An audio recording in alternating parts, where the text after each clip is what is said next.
La luna deslumbrante asoma entre los árboles.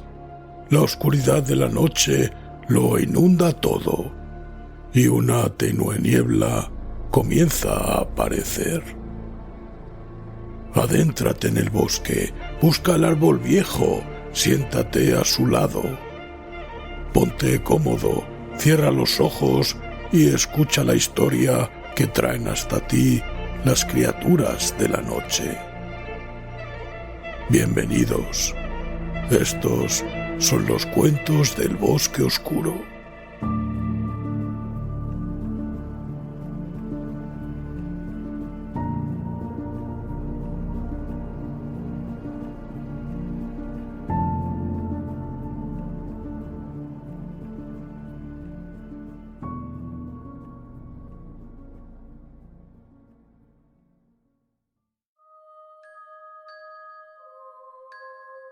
Si te gusta lo que hacemos, recuerda suscribirte.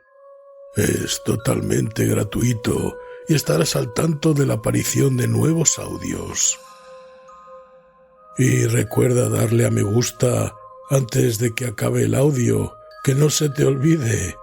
Quién sabe qué horribles pesadillas nos aguardan después.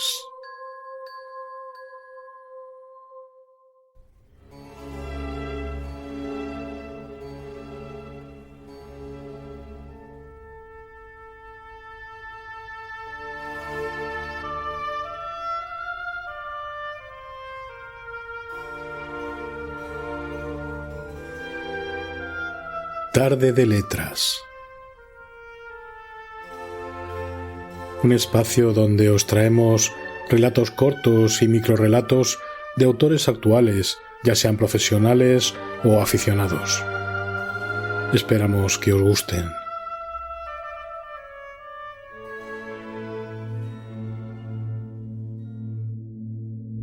Siguiendo el ritmo, de Yolanda Fernández Benito.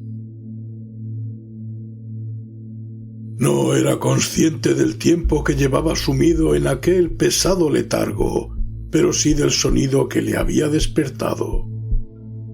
Al ver el estado de sus articulaciones y la rigidez de sus extremidades, agradeció haberse quedado dormido recostado sobre el capó de aquella vieja furgoneta. Sin perder un solo segundo, por miedo a no poder localizar el origen de aquella rítmica secuencia, y aun a riesgo de que le fallasen las piernas, echó a andar. Tal vez en otro momento de su vida se hubiese entretenido en espantar a las inmundas palomas que, ansiosas, picoteaban los escasos restos del festín en el que vagamente recordaba haber participado.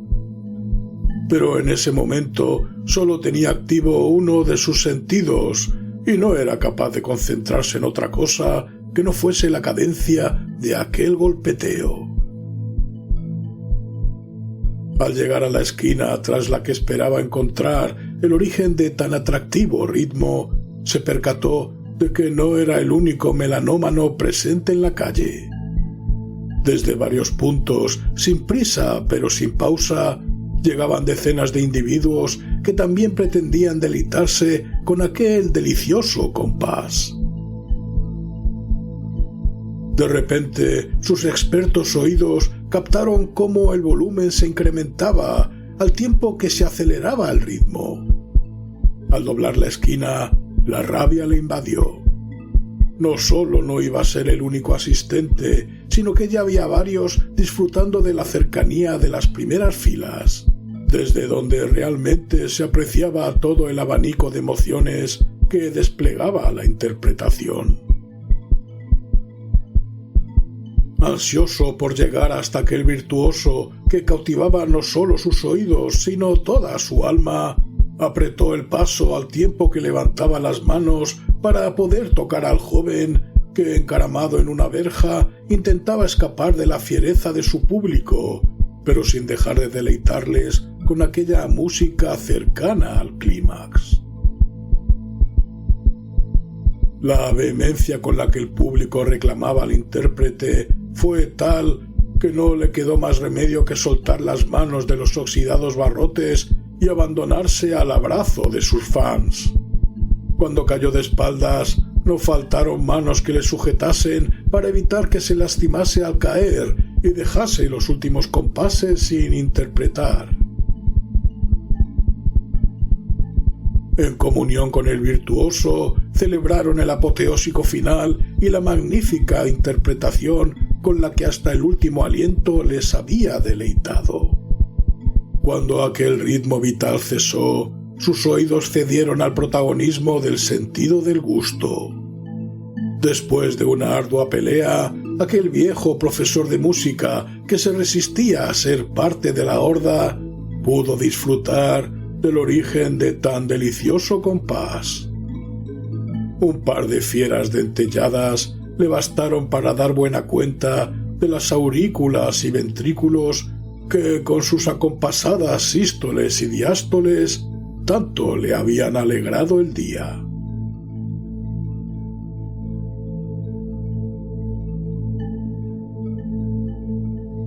Microrrelato de Luis Manuel Nieto. Era su primera noche en el hotel y todo estaba en calma, cuando unos ruidos extraños comenzaron a sonar en el pasillo. Dudó en si salir a comprobar quién era el culpable de semejante alboroto, pero la duda se disipó cuando de pronto pudo escuchar como si alguien pronunciara su nombre en la lejanía. Abrió y observó tras la puerta, pero el silencio volvió a reinar de inmediato en aquel oscuro y largo pasillo.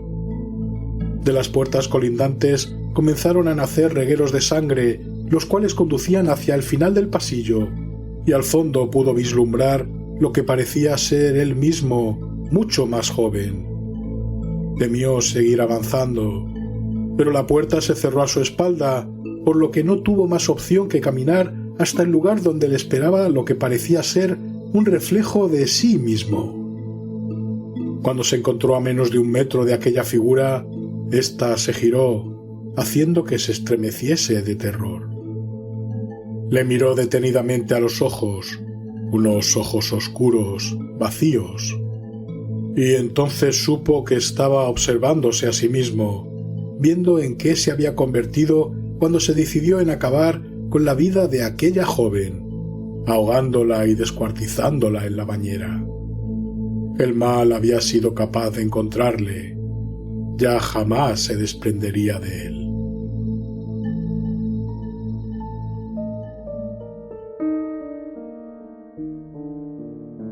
Microrrelato de Carlos Ruiz Murcia. Aquí había un relato, pero ya no está. Lo he perdido de vista. Con solo dejarlos un segundo desatendidos, saben por dónde escapar. Lo cierto es que llevo toda la vida vigilándolos. Es curioso, los más escurridizos no son los que uno se espera. Imaginen un libro famoso, uno de esos clásicos o superventas que todo el mundo afirma haber leído. Es imposible la fuga. Lo reconocerían en cualquier parte. Ahora piensen en un cuento de media página, esos que aparecen de vez en cuando en revistas apiladas en una esquina del bar. Esos no hay forma de atraparlos. ¿Quién los escribe? ¿Cómo han llegado hasta allí? Encontré el primero hace casi 40 años, en un Selecciones de segunda mano. Vale, los Selecciones estaban llenos de relatos así, pero les juro que ese era diferente. Parecía moverse con vida propia. Debí haberle echado el lazo, ya saben, quedarme con la revista, pero acabé perdiéndola. Estas cosas saben bien cómo hacerlo. ¿De qué trataba?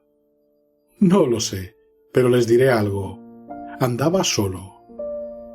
Pasó mucho tiempo hasta que me di de bruces con otro, esta vez en uno de esos magazines de la tele que germinan en casas de parientes lejanos.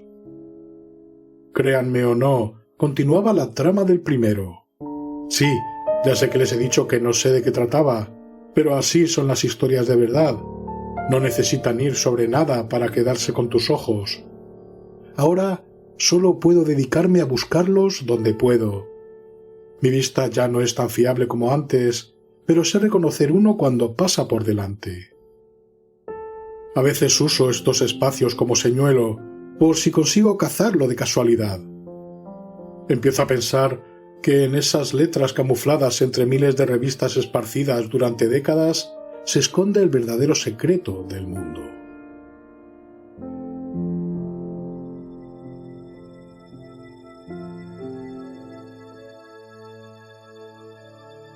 Luna, de Patricia Richmond.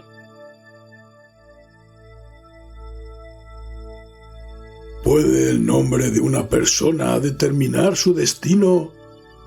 Me diréis que no, pero es que se llamaba Luna.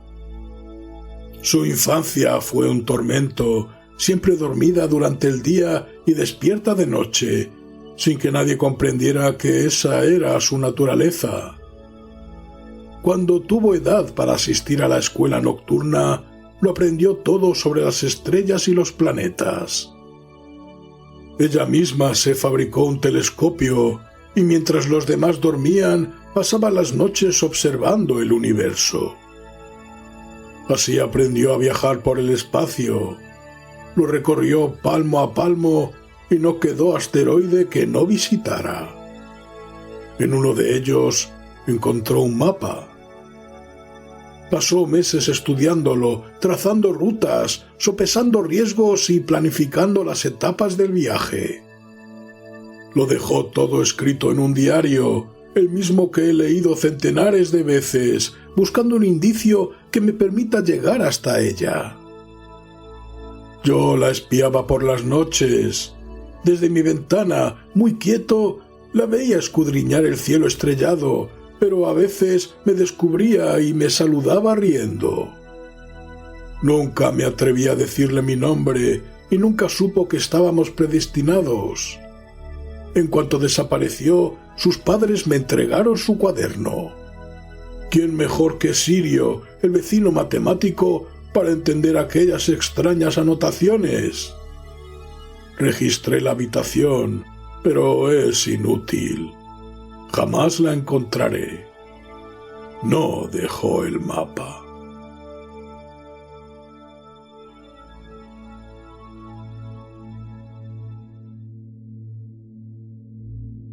Nigromante, de Gemma Swan. Las frías corrientes y el sonido de las olas rompiendo contra el acantilado reverberaba al igual que el llanto de 1000 demonios hambrientos entre los muros terrosos. Líquenes de Corinto y calaveras enmohecidas los recubrían en su mayor parte. Con cada paso que daba Iramien, el despojapellejos, el crujido de huesos astillándose se unía al terrible lamento. El nigromante prendió el extremo de la vara con la que se ayudaba a avanzar entre quejidos lastimeros. La edad no perdonaba a nadie, tuviera o no poderes oscuros conquistados en el otro plano equidistante, el mundo de donde procedía en realidad, y donde el corazón de sus gentes estaba renegrido de malicia e iniquidad. De vez en cuando admitía echarlo de menos, aunque nunca en voz alta. Al echar una ojeada, distinguió gruesos troncos podridos y raíces marchitas atravesando el techo, como si de tentáculos sedientos se trataran.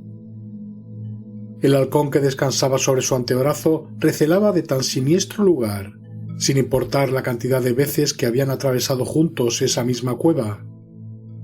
Cuando regresemos, rumió para sí el vetusto anciano, dedicaré unas cuantas semanas a afianzar su adiestramiento. Si no logro corregirle este comportamiento tan indecente, haré mejor uso de sus restos. Desde luego, me serían más útiles. Iramien se detuvo en seco y ojeó a su diestra, como siempre hacía. Su ojo de cristal centelleó. Una senda estrecha y resbaladiza recorría el borde del lago interior de la gruta. Incontables cadáveres de animales y humanos se amontonaban en el fondo. Muchos llevaban allí más de un siglo, mas las profundidades de aquellas aguas ominosas aún no los habían disuelto del todo. Era una visión grotesca a la que ya estaba acostumbrado. Tras cruzar un par de puentes tambaleantes, llegó al altar de Daubasiltael. Los despojos marfileños de Yares descansaban bajo su sombra, a la espera de Iramien con el primer novilunio del año. Esa noche tampoco faltaría su palabra. Invocó a su espíritu, entonando el parco salmo que también aprendió siendo un zagal. ¡Maldito seas, despojapellejos!, blasfemó enfurecida Yares en cuanto se materializó. La última vez te dije que destruyeras mi cadáver de una vez por todas. Lo sé, me lo recuerdas constantemente. No hay vez que venga y no lo repitas. ¿Es esa forma de hablarle a tu maestra? Iramien ignoró la pregunta.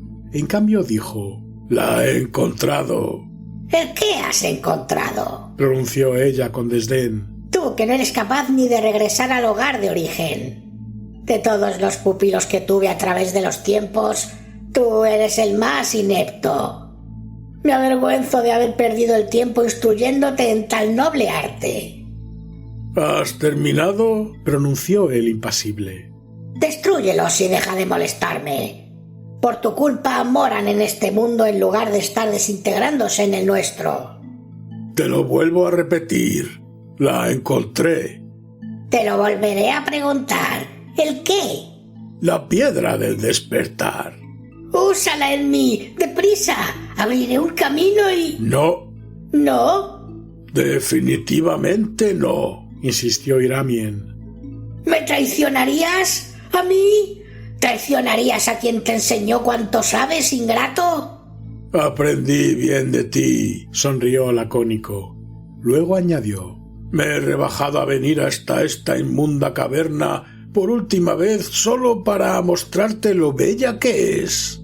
Sacó la joya del zurrón y la alzó frente a él. Lanzó un brillo siniestro bajo la llama de su bastón.